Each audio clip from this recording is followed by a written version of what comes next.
So hi guys, I hope आप सारे ठीक होंगे. In this specific video, I'm going to tell you about IELTS reading and writing. And मैंने सब कुछ ही इस वीडियो में कवर कर दिया. If you are watching this video till the end, I assure you कि इसके बाद आपको IELTS reading या writing के लिए कुछ और देखने की ज़रूरत नहीं पड़ेगी. मतलब मे बी अगर आपको स्पेसिफिक ट्यूटोरियल लेने हैं, लेसन्स लेने हैं, that is completely different, but I will draw you a certain road map which will definitely help you to score very good marks in IELTS reading. Definitely increase your band point by 0.5 or maybe 1. तो जो tips and tricks हैं वो मैं ऐसे cover करूँगा. Now इसके लिए मैंने सोचा था कि मैं एक पूरा चार्ट बनाऊंगा, फ्लो चार्ट बनाऊंगा. So that's why I think it would be better if I just transition this entire thing into a tutorial sort of thing. So let's just directly go into the screen now. In this specific में we are going to talk about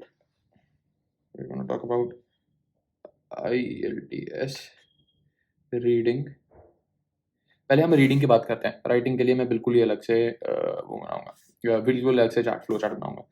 IELTS reading में technically हमारे 3 passages होते हैं. Now passages, ठीक है, हमारे पास 3 है.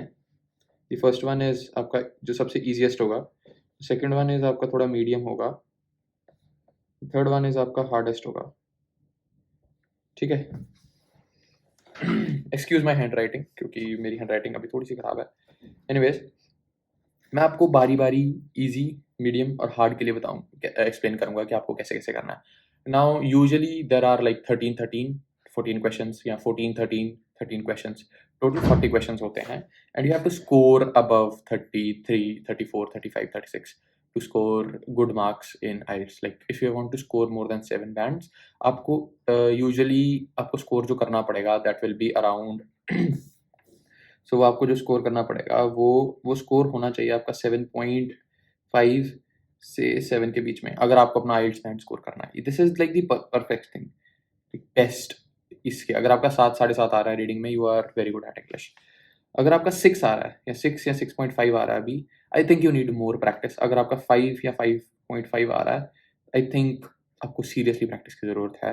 और अगर आपका 4 से नीचे आ रहा है, ठीक है, तो you definitely need to consider 4 and below. You definitely need to consider going into some kind of coaching centres, because ये वीडियो आपको गाइड तो कर देगी, बट ये वीडियो आपको इतना हेल्प नहीं कर पाएगी कि आपको IELTS रीडिंग में आप परफेक्ट ही बन जाओगे. एनीवेज, मेरा टारगेट जो अभी फिलहाल के लिए है वो ये लोग हैं कि उनको यहाँ पे कैसे लेकर आना है. ये वीडियो इस हेल्प में करेगी, ये आपकी इसमें हेल्प करेगी. एनीवेज, इसको मैं करता हूँ साफ. अब आप आ जाओ इसके ऊपर, ठीक है. अब बात करते हैं कि इजी पैसेज में लेट्स अज्यूम आपको यू गॉट 13 क्वेश्चंस, ठीक है. आजकल क्या हो गया IELTS में कि जो क्वेश्चंस आते हैं ना, वो आते हैं, they don't come directly in the form कि ट्रू एंड फॉल्स या नॉट. सो 13 क्वेश्चन जो आ रहे हैं ना आपको, उसमें हो सकता है ट्रू एंड फॉल्स, ट्रू/फॉल्स, ठीक है, ट्रू एंड फॉल्स हो सकता है. अब ट्रू एंड फॉल्स में क्या होता है, नॉट गिवन भी होता है. I'll tell you how to tackle this not given thing, ठीक है. और इसके साथ आपको आ सकता है कि complete the statement,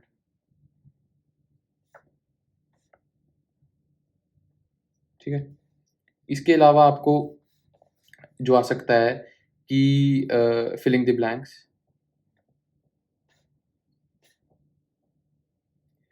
this is common in all 3. Like ये जो 13 क्वेश्चंस, ये जो इजी में है ना 13, ये तीनों में कॉमन है. लाइक इजी में भी होगा, मीडियम में भी होगा और हार्ड में भी होगा. ये now coming to the point, ये जो इजी वाला है ना, नाउ ये मैं इसको मार्क कर देता हूँ. This is common for all 3. Like easy, medium और हार्ड में भी है. अब आपको इन सब की प्रैक्टिस के लिए अलग अलग टिप्स चाहिए. अगर मैं sorry, this is not exactly what I wanted to do. इन सब की प्रैक्टिस के लिए आपको अलग टिप्स चाहिए. लाइक ट्रू एंड फॉल्स के लिए, लेट्स से आप ट्रू एंड फॉल्स कर रहे हैं, true and false not given. मान लो अगर आप इजी की प्रैक्टिस कर रहे हैं, ट्रू फॉल्स के लिए अगर आप इजी की प्रैक्टिस कर रहे हो, आपको प्रैक्टिस पता कैसे करनी है. जब true and false not given वाला क्वेश्चन है, मान लो आपने जब सबसे पहले क्वेश्चंस पढ़े पैसेज में, आपको इसमें सबसे पहले क्वेश्चंस पढ़ने के बाद ये मार्क करना है कि ये चीज़ ट्रू थी या ये फॉल्स थी या ये नॉट गिवन थी। अब इसको मार्क कैसे करते हैं मैं बताता हूँ आपको। मान लो आपने वो सेंटेंस पढ़ा, पहले आपने सेंटेंस पढ़ा जो आपका क्वेश्चन वाला सेंटेंस है, ठीक है? आपने क्वेश्चन वाला सेंटेंस पढ़ लिया, रीड कर लिया उसको, उसके बाद आप गए पैसेज वाले सेंटेंस के ऊपर। पैसेज में आपने भी ढूंढा वो स्पेसिफिक कीवर्ड कहाँ पे है, तो आपने कीवर्ड ढूंढा और उसके बाद यू चेक्ड दैट वो कीवर्ड कहाँ पे है, और then you thought.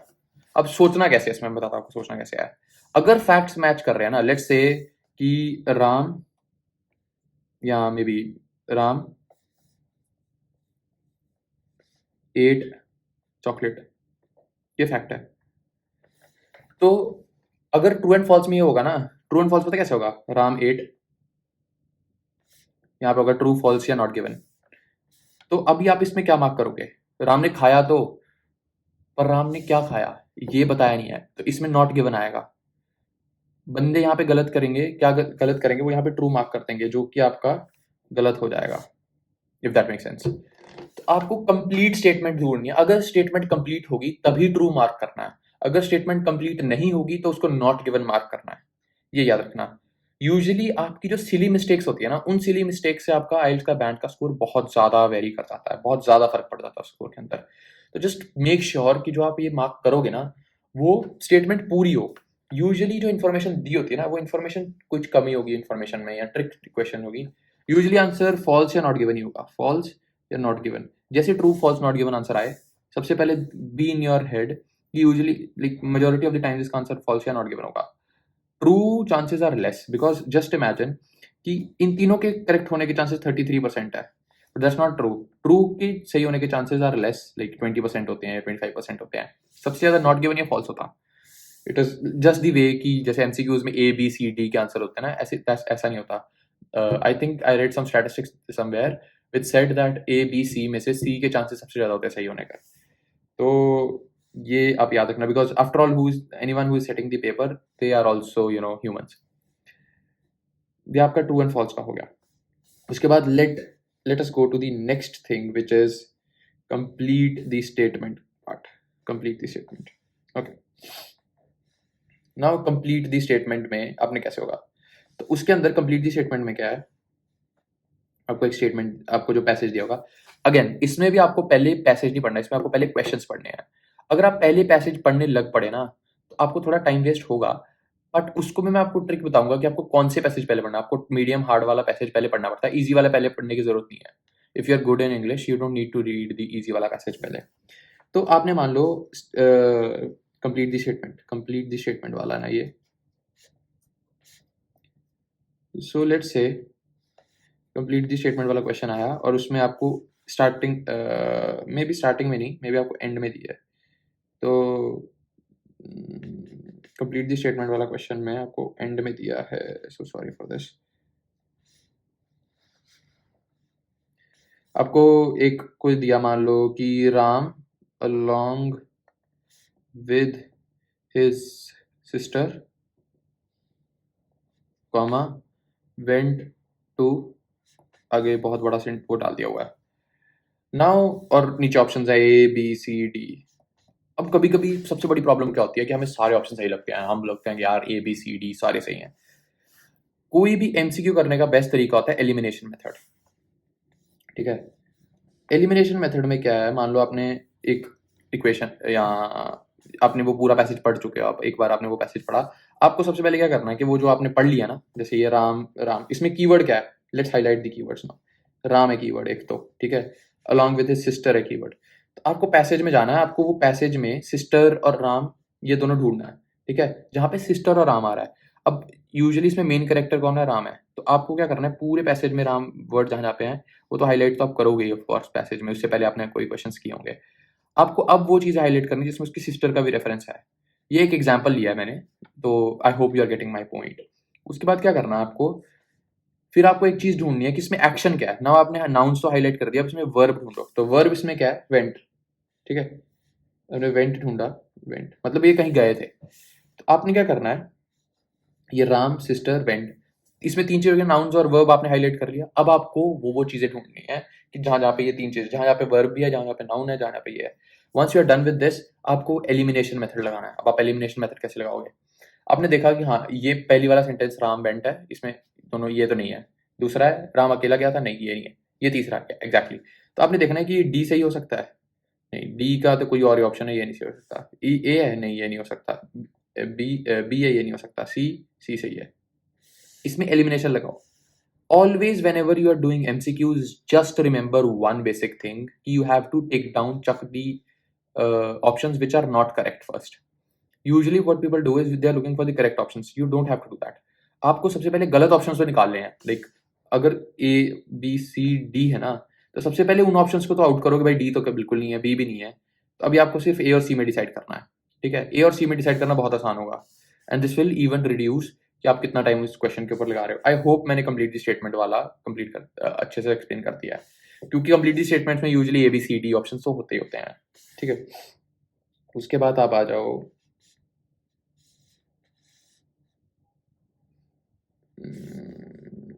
I think complete the statement wala is done. Wait, let me clear this up. Anyways, so ये complete the statement हो गया। अब आपको filling the blanks, ठीक है। अब आप आ जाइए filling the blanks के ऊपर। filling the blanks, fill in the blanks, ठीक है। फिलिंग द ब्लैंक्स के अंदर सबसे बेस्ट चीज आपको क्या होती है फिलिंग द ब्लैंक्स के अंदर, कि here you have to choose your own word, and 90% of the times it is the word that you have to fill in. Easy paragraphs में वो दिया होता है, आपको वो एग्जैक्ट उठा के वो सेम वर्ड यहाँ पे रखना। I will also cover the time, कितना टाइम इस पे लगाना है, तो don't worry about that. Now let's say filling the blanks में फर्स्ट क्वेश्चन दिया है, सेकंड दिया है, थर्ड दिया है, फोर्थ दिया है, फिफ्थ दिया है, 5 क्वेश्चन दिए हुए हैं फिलिंग क्लास में। इसमें कुछ यहाँ पे लिखा है, ये दिया है, कुछ यहाँ पे लिखा है, कुछ यहाँ पे लिखा है, ये दिया है, ये लिखा है। मान लो कि ये सेकंड क्वेश्चन था, यहाँ पे भी कुछ ना कुछ है, यहाँ पे कुछ ना कुछ है, यहाँ पे कुछ ना कुछ है। ठीक है, नाउ एक चीज याद रखना कि फिलिंग द ब्लैंक्स में जो फर्स्ट क्वेश्चन होगा ना, फिलिंग द ब्लैंक्स में द फर्स्ट क्वेश्चन जो होगा वो डायरेक्टली आपको आया होगा फर्स्ट साइड से। लाइक पैराग्राफ, अगर आपका मान लो ये पैराग्राफ है ना, दिस इज योर पैराग्राफ, ये आपका फर्स्ट पैरा है, ये आपका सेकंड पैरा है, ये पूरा पैसेज है। तो जो फर्स्ट क्वेश्चन होगा वो इस पैराग्राफ में से होगा मेजॉरिटी ऑफ द टाइम। जो सेकंड क्वेश्चन होगा वो थोड़ा यहाँ से होगा, जो थर्ड होगा वो थोड़ा यहाँ से होगा, जो फोर्थ होगा वो थोड़ा यहाँ से होगा, फिफ्थ होगा जो थोड़ा यहाँ से होगा। अलाइन कर रहे होते हैं क्वेश्चन। आपको फर्स्ट क्वेश्चन का आंसर यहाँ पे ढूंढना है। कैसे ढूंढना मैं आपको बताता हूँ, फिलिंग द ब्लैंक्स के आंसर कैसे ढूंढते हैं। Best advice that you can get you.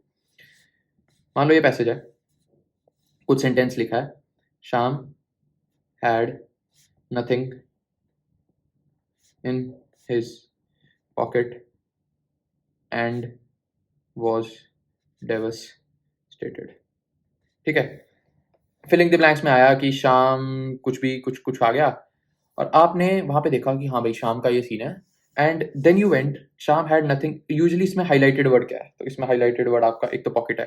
ठीक है, पॉकेट हो सकता है हाईलाइटेड वर्ड, और डेवस्टेटेड हो सकता है। ठीक है, 2 वर्ड्स हो सकते हैं जो फिलिंग द ब्लैंक्स में आएंगे। आपको पॉकेट और डेवस्टेटेड ढूंढना है, या आपको ढूंढना है कि शाम का रेफरेंस कहाँ कहाँ पे है। जहां जहाँ पे शाम का रेफरेंस होगा वहां पे पॉकेट और डेवस्टेटेड आपको ढूंढ के वो फिल इन कर लेना है। जस्ट रिमेंबर कि ये सीक्वेंस में होगा, इजी वाले में। I am just talking about the easy one if you have seen. ठीक है, ये I have covered the easy वाला सेक्शन। ठीक है, okay, I think I have covered the easy part. Now let's come into, now let's discuss कि आपको medium में और हार्ड वाले में, जो हार्डेस्ट सेक्शन है उसको, उसके में आइल्स रीडिंग का क्या सीन है। Now let me complete the medium one, let me come to the medium section. तो मीडियम में जो आपका ट्रू एंड फॉल्स है, same tips but read the passage before, passage into 1 times. एक बार आपको पहले क्वेश्चंस पढ़ने से पहले एक बार आपको पैसेज पढ़ना है। ठीक है, also remember don't get scared of fancy words, usually people वो उनको फैंसी वर्ड से डर लग जाता है, लाइक बहुत फैंसी वर्ड्स यूज़ किए हुए हैं या कुछ ऐसा यूज़ किया हुआ है, तो हम डर जाते हैं कि यार इतने फैंसी वर्ड्स हैं या इतना कुछ है तो हम कैसे करेंगे इसको। But don't worry about that, आपको फैंसी वर्ड से डरने की बिल्कुल ज़रूरत नहीं है। अगर आपको कोई वर्ड ऐसा आया जो आपको समझ नहीं आ रहा, just leave it, move head. आप हार्ड वाले सेक्शन पे चल जाओ या आप दूसरे सेक्शन में चल जाओ। The point here is to get more and more questions right. आपको परफेक्ट नहीं होना, आपको सिर्फ क्वेश्चन सही करने हैं। अब हार्डेस्ट में I will take the most time hard वाले में, ठीक है। नाउ यूजुअली टाइम का मैं आपको बाद में कवर करूंगा कितना क्या है इसके अंदर। सब सेम टिप्स, अगेन सेम, जो ये तीन टाइप के क्वेश्चन है ये ऐसे ही सॉल्व होंगे। हार्ड वाले में आपको क्या करना है, आपको let me right same tips, ठीक है। इसमें रीड द पैसेज, ठीक है, इनटू 2 टाइम्स। आपको 2 बार कैसे रीड करना, I will show you. First read जो है आपकी, ये सिर्फ ओवरव्यू होगा फॉर 40 to 50 सेकेंड्स, ठीक है। कैसे रीड करना है, मान लो ये पैसेज है, फटाफट फटाफट फटाफट फटाफट रीड किया 1 सेकंड में। 40 to 50 सेकंड से ज्यादा टाइम देना ही नहीं इसको, ठीक है। सेकंड रीड में आपको क्या करना है, सेकंड रीड में आपको एटलीस्ट 2 से 4 मिनट देने हैं, ठीक है। And then go to the question. आपको पैसेज रीडिंग में इसमें टाइम देना है, if that make sense to you. उसके बाद रीड द पैसेज के बाद you have to go to questions. No need to get all right all correct, इसमें आपको सारे सही करने की जरूरत नहीं है। अगर आपको लग रहा है कि यार इसमें मेरे को क्वेश्चन सही नहीं हो रहे, मेरे को लग रहा है डाउट है, कोई नहीं, कोई बात नहीं। आपको कोशिश करनी है कि आपका मीडियम वाला जो है ना, ये वाला, सॉरी, जो आपका मीडियम है, इजी वाला, सॉरी इजी पार्ट है, और जो मीडियम वाला, इसमें सबसे ज्यादा क्वेश्चन सही हो रादर देन आपके हार्डेस्ट वाले में। क्योंकि हार्डेस्ट वाले में गलत तो होंगे, हार्डेस्ट वाले में मेरे खुद 4-5 गलत थे, तो उसमें कोई बात नहीं, मैं कोई तीरम खान नहीं हूँ, मैंने सिर्फ 10 से 12 बार प्रैक्टिस किया था for my IELTS reading. And I hope मेरे को कोई ऐसे एक्सप्लेन कर दिया होता कि कैसे पाठ करना है, कैसे क्या टिप्स एंड ट्रिक्स है, कैसे प्रैक्टिस करनी है। आप पैसेजेस का भी समझ गए, आपको कैसे कैसे प्रैक्टिस करना है। आई होप यू गॉट कि ये क्या है। नाउ यूजुअली इसमें क्या होता है, इसमें 13 क्वेश्चन होंगे, इसमें 13 होंगे या 14 होंगे, ये सीक्वेंस चेंज होती रहती है, टोटल 40 क्वेश्चन होते हैं, ठीक है। ये आइल्स रीडिंग का हो गया। अब मैं थोड़ा सा आपको टाइम मैनेजमेंट का बता देता हूँ कि टाइम कैसे मैनेज करते हैं। लेट्स कम टू टाइम, ठीक है। टाइम इजी में मैक्सिमम मैक्सिमम जो आपको टाइम देना है वो देना है आपको 13 से 14 मिनट्स। आई नो आप अगर जल्दी जल्दी दे रहे होंगे ना, आपको जल्दी जल्दी टाइम दे रहे होंगे, तो आपको थोड़ा वो लग जाएगा, शॉक लगेगा कि यार मेरा 13-14 मिनट में नहीं हो रहा, मैं तो 25 मिनट ले रहा हूँ इजी वाले में ही। थोड़ा उसको प्रैक्टिस करो, 3 से 4 प्रैक्टिस के बाद you will come down at 14 minutes. Don't be scared. जो आपका मीडियम वाला है ना, उसमें आपको मैक्सिमम से मैक्सिमम टाइम देना है around 20 to 25 minutes, and hardest में आपको मैक्स टाइम देना है। सो बेसिकली आपको सब, अभी एक और क्वेश्चन आता है इसमें, सबसे पहले करे कौन सा। आपको every time I am taking this 3 to 4 times, आपको हमेशा इजी वाला पहले करना है। कुछ भी हो जाए आपको हार्ड वाला पहले मत करना। अगर आपने पहले हार्ड वाला किया, आपको डर लग जाएगा, आप इजी और मीडियम में भी खराब कर दोगे। So it's better to stick on the fact कि आप इजी वाला सबसे पहले करो, ठीक है। इसमें कैसे टाइम को डिस्ट्रीब्यूट करना है, क्वेश्चंस, ठीक है। क्वेश्चंस किया, फर्स्ट क्वेश्चन किया, सेकंड किया, थर्ड किया, जैसे हुआ उसी के बाद इसमें रिवीजन का टाइम नहीं देना आपको। Maybe you should give 1 to 2 minutes. Maybe once you should check through everything. इसको टाइम अपने आप को ऐसे मैनेज करो कि आपको you get 3 to 4 minute at last to go through your answers. फिर 20 to 25 minutes जो ये वाले हैं, इसमें you need to first read and then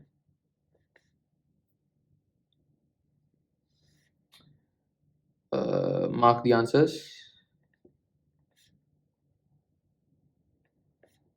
and उसके बाद जब आपने रीड कर लिया, आंसर्स मार्क कर लिया, सब कुछ कर लिया, उसके बाद आपको रिवाइज करना है इसमें एटलीस्ट 2 बार। 2 टाइम्स, मैं 2 बार लिख रहा हूँ 2 टाइम्स रिवाइज करना है, ओके। और ये जो आपका मैक्स टाइम वाला, इसमें you don't have to revise, that's the catch, I tell you. इसमें आपको रीड तो ऑफ कोर्स करना ही पड़ेगा 2 बार, इंटू 2, रीड इंटू 1 है इसमें, इंटू 2 करना है, उसके बाद mark the answers,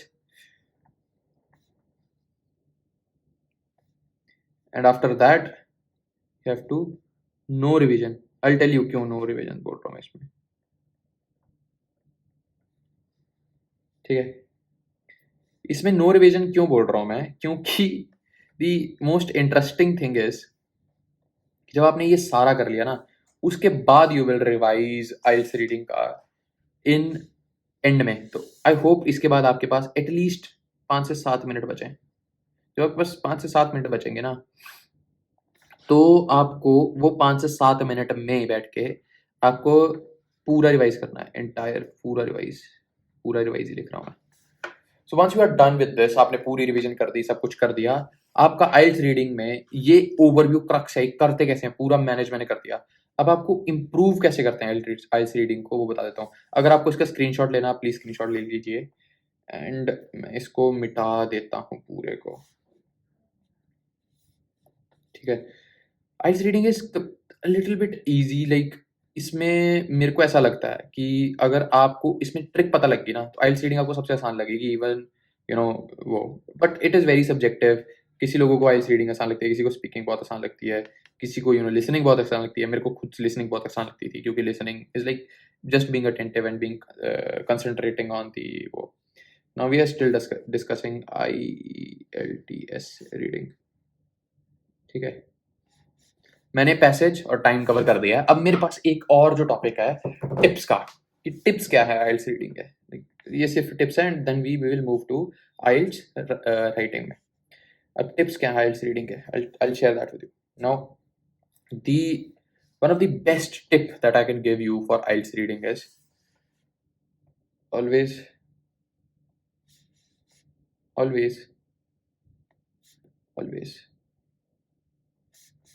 be attentive. Don't get scared. डरना नहीं है कि मेरे को नहीं आ रहा, कुछ नहीं होता अगर नहीं आ रहा, इट इज़ कम्प्लीटली फाइन। अगर आपको कोई चीज़ समझ नहीं आ रही है, अगर आपको कुछ ऐसा नहीं हो रहा, आइल्स रीडिंग में इतने फैंसी वर्ड्स आ जाते हैं कभी-कभी तो ऐसा लगता है यार मेरे तो 5 बैंड भी नहीं आएँगे इसके अंदर। मत डरो, अगर आपके लिए वो डिफ़िकल्ट है तो उसकी स्कोरिंग फिर कम लेवल कर देंगे वो। टेंशन नहीं लेनी है आपको बिल्कुल भी। आइल्स रीडिंग एकेडमिक वाली जो है, इट इज़ डिफ़िकल्ट, या आई नो आप इतनी हाई-फाई इंग्लिश हम नहीं पढ़ते, हम टाइम्स ऑफ इंडिया उठा के रोज़ नहीं पढ़ते। यहाँ हम द हिंदू नहीं पढ़ते, यहाँ हम एनराम नहीं है सारे, हमें धीरे-धीरे ही आगे बढ़ना है। डोंट बी स्कैर्ड, आपको ईज़ी और मीडियम में सबसे ज़्यादा मार्क्स लेने हैं और हार्ड वाले में आपको थोड़े-थोड़े मार्क्स लेने हैं, that's it, that's the entire point.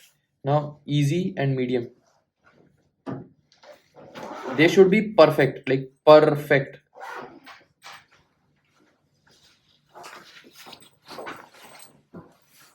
And that is it. आपको अगर आपकी ये दोनों चीज़ें परफेक्ट है ना, तो you don't have to worry about anything. Just be relaxed, and आपको कोई टेंशन नहीं है। हार्ड वाला आपका थोड़े मार्क्स लेगा, but it will be sorted, don't worry about that. And I feel that is it for IELTS reading. अगर आपने इतना सब कुछ कर लिया तो you can you will be fine enough to work, score very good marks in IELTS reading, and just be confident. आप कोई इसमें बात नहीं है, अगर आप just give your best and be relaxed. IELTS reading में डर लगता है थोड़ा बहुत कि यार इतना पढ़ना पड़ रहा है, इतना बोला। Be fast with your reading, be attentive, be present, sleep well before you are going to give the IELTS exam, and that's it. So that's it for the video.